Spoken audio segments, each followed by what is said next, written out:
30, 35, 40, 45, 50. Great! Oh, stuck again.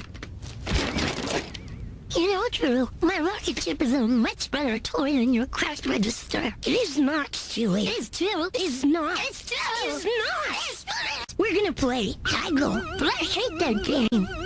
Here's 20. No, take it. No, take it. Now, which toy do you want to buy?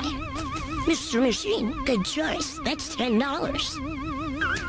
You're supposed to haggle. Offer me less. You said it cost 10. You gotta haggle. I wouldn't haggle with you if you gave me $500. 200, and that's my final offer. I'm not playing.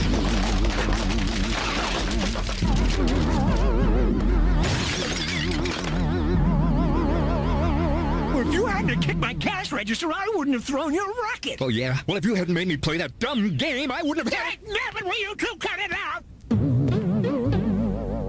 Can I get a trampoline, Daddy? Can I? Sure, Muffin. We'll go back to the toy store later. You putting down my inventions. You're putting words in my mouth. I'll put my fist in him.